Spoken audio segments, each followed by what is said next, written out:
my fan squeaks. Now, no matter how many settings I mess with or how many bolts I tighten or loosen, it continues to squeak. And this is not just any fan. This is the Max Air fan. This is the fan that everyone loves, the fan that everyone recommends. Which is why it's so funny that it sucks.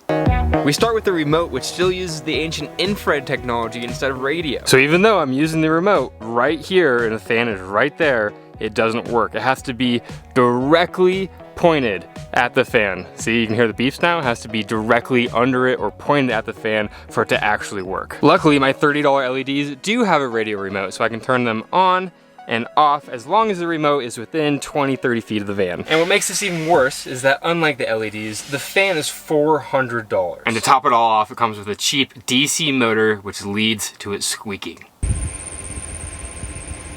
That is the sound of incompetent engineering and lack of competition in the market. You see, these RV style fans have largely been the same since the 90s. And because of that, they still deal with problems we solved 20 years ago.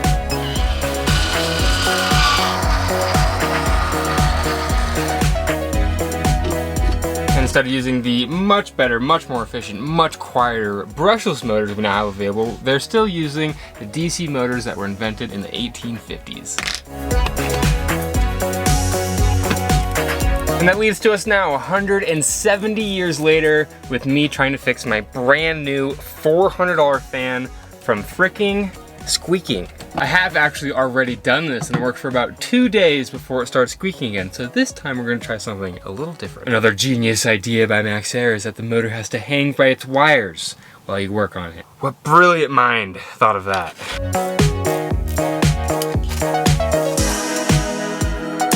Whenever I say brush motor, these are the little brushes they rub up against the spline right here, which gives the motor power and makes it turn. Again, ancient technology. Which leads to our main event. As those brushes wear, they cause dust, which in turn makes the fan squeak. You can see it rubbing off and falling out of the casing there. And if I take a paper towel and rub it through the inside of this, it should be, yeah, very, very dirty. Keep in mind, not only is this thing brand new, but I cleaned this 2 weeks ago and it's already like this again. As you can see, we got a lot of stuff out and the can is looking much, much cleaner, but what we're gonna do differently this time. You see, in the last couple weeks of these hot summer nights, having this thing on has actually woken me up quite a few times. So we have the non-recommended but all-powerful lithium grease. And this is definitely not what you are supposed to do, but I'm gonna put a little bit of this on every single pole and then a little bit on where the brushes contact. Not having the hopes that this will actually lubricate the motor, but instead I'm hoping that it will clump up and actually make all this dust into one little